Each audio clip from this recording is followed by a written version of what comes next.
নমস্কার বন্ধুরা, আজকে আবার একটা নতুন রেসিপি নিয়ে আপনাদের সামনে এসেছি। এই যে আজকে একটা কাঁকরোলের একটা নিউ আইটেম করব। এখন এই যে এরকম কেটে কেটে এরকম ভাজা বসিয়েছি, নুন দিয়ে, সামান্য একটু নুন দিয়ে ভাজা বসিয়েছি। এবার এগুলো ভেজে তুলে নিয়ে তারপরে আমি দেখাচ্ছি।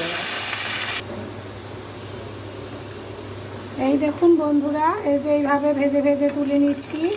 এই পটলের যেমন যে সব বীজ বের করে নিয়েছিলাম, কাঁকরোলেরও এই দেখুন এই যে সব বের করে নিয়েছি। এই দেখুন একটা বীজও নেই এর ভিতরে। এরকম করে কেটে ভালো করে পরিষ্কার করে ধুয়ে নুন দিয়ে সুন্দর করে একটু ভেজে নিতে হবে আগে। এবার সুন্দর করে ভেজে নিয়ে প্রত্যেকটা কাঁকরোলে আমি এভাবে করে নিয়েছি। এবং এবারে যে এরকমভাবে থেকে থেকে তুলে নিতে হবে। উপুর করে দিলে পরে তেলগুলো সব বেরিয়ে যাবে, কড়াইয়ের মধ্যে থেকে যাবে কড়াই তেলগুলো, না হলে পরে তো তেল চলে আসবে উঠে। যেভাবে উপুর করে করে এগুলো তুলে নিতে হবে এই কাঁকরোল সবগুলো। তারপরে এর মধ্যে আবার একটা আইটেম ভরে পরে রান্না করতে হবে। আমি আবার দেখাচ্ছি, আমি একটু দেখিয়ে দিলাম আপনাদের বোঝার সুবিধার্থে। যে কেটে এরকমভাবে শ্বাসগুলো বের করে নেবেন। এই যে দেখুন একদম কিচ্ছু নেই এর ভিতরে, পরিষ্কার করে। এইবার এগুলো এরকম নুন দিয়ে ভেজে তারপর আগে ধুয়ে নেবেন, পরিষ্কার করে জলটা ঝরিয়ে নেবেন, দিয়ে তারপরে এরকম উপর করে করে তুলবেন। তাহলে তেলগুলো যা ওর মধ্যে ঢুকবে ভাজার সময় সেগুলো বেরিয়ে যাবে। যেভাবে উপর করে তুলে নেবেন, ঠিক এইভাবে। ঠান্ডা হয়ে গেছে। এখন এই যে কাঁকরোলটা নিয়েছি, এই যে দেখুন সম্পূর্ণ খোলা, ভেতরে বীজ টিজ কিচ্ছু নেই, পরিষ্কার। এখন এই যে পনির দিয়ে আলু দিয়ে যে স্টাফটা বানিয়েছি, এটা এখন এর ভিতরে ভরে দেব।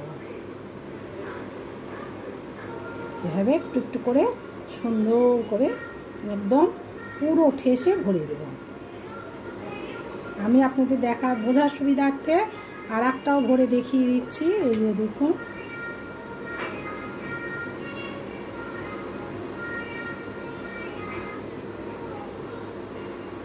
আলু আর পনির দিয়ে এভাবে করে নিতে পারবেন, ডিম দিয়ে এটা করতে পারবেন।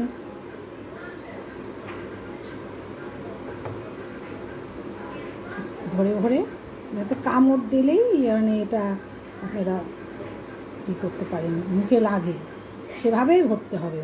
কম করে ভরলে কিন্তু অত টেস্ট আসবে না। এভাবে বাকি কটা ভরে নিচ্ছি বন্ধুরা। এই যে সেই কাঁকরোলের এটা সব পুর ভরে রেডি করে নিয়েছি। এখন এটা মশলাটা যে কড়াইয়ে কষিয়ে গ্রেভিটা করে তার মধ্যে ওটা দিতে হবে। আমি ওটা আপনাদেরকে দেখিয়ে দিচ্ছি। যে এই যে স্টাফ ভরা তো আপনাদেরকে দেখিয়েছি। এই যে ভরার পরে এই যে এরকম করে আমি সব কটা ভরে নিয়েছি। এই যে এইভাবে সব কটা ভরে নিয়েছি। এবার এর মধ্যে কড়াইয়ে শুকনো লঙ্কা, তেজপাতা একটা, একটু জিরে, এগুলো সম্বারা দেব।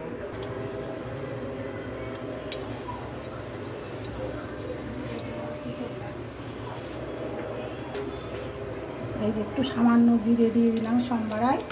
এবার এটা গ্রেভি তৈরি করব। গ্রেভি তৈরির জন্য আমি এখানে এই যে একটু আদা বাটা, একটু লঙ্কা বাটা, আর একটু জিরে বাটা, আর একটু সামান্য টক দই দিয়েছি। আর একটু টক দই আমি নেব। আর এর মধ্যে একটু হলুদের গুঁড়ো, একটু নুন সব দিয়ে মশলাটা তৈরি করে নিলাম। এবার এটা তেলের উপরে ছেড়ে দেব।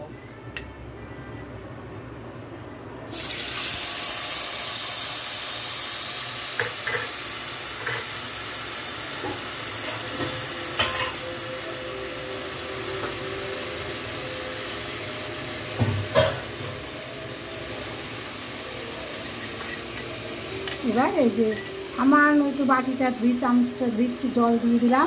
আমার তো রান্নার পদ্ধতি বলেইছি, সব গরম জল করে নিয়েছি। সেটা দিয়েই মশলাটা এখন কষে নেব। একটু দই 1 চামচ দিয়েছিলাম, দিয়ে মশলাটা কষিয়ে মেখে নিয়েছিলাম। আর এই আর 1 চামচ এর মধ্যে এই যে ওই দইটা দিয়ে দিলাম। এটা হচ্ছে টক দই কিন্তু বন্ধুরা। এবার মশলাটা সুন্দর করে কষে নেব। তারপর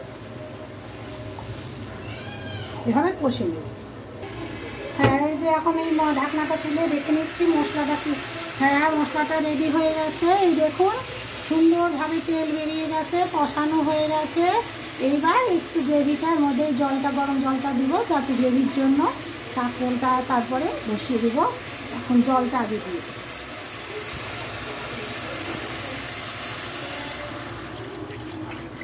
আমি আবারও বলছি যে ফোটানো জল দেবেন, দেখবেন গরম জল দিলে পরে রান্নার টেস্টটা খুব সুন্দর হয়। আর অনেক সময় দেখা যায় বিকেলে আবার তরকারির স্বাদটা আর এক রকম পাল্টে যায়, এটা তা হবে না, একই থাকবে। এবার ঢেকে দেবো গ্রেভিটা ভালো করে ফোটার জন্য।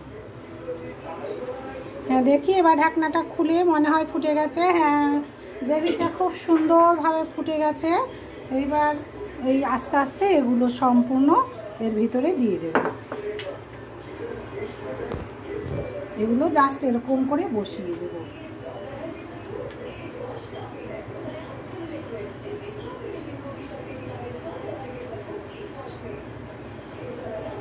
এরকমভাবে এটা বসিয়ে দেবো। বেশি কাত হয়ে গেলে আবার ওই স্টাফটা বেরিয়ে যাবে, তো এই জন্য একটু সোজা করে করে বসানোর চেষ্টা করব।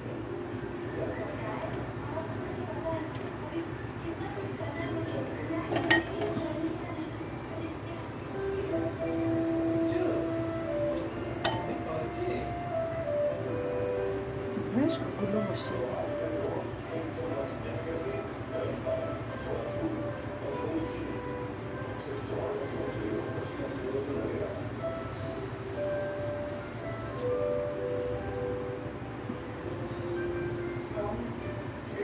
এইভাবে সব বসিয়ে দিতে হবে। এবার আবার ঢাকা দিয়ে দেব যাতে এটা সুন্দরভাবে সেদ্ধ হয়ে যায়।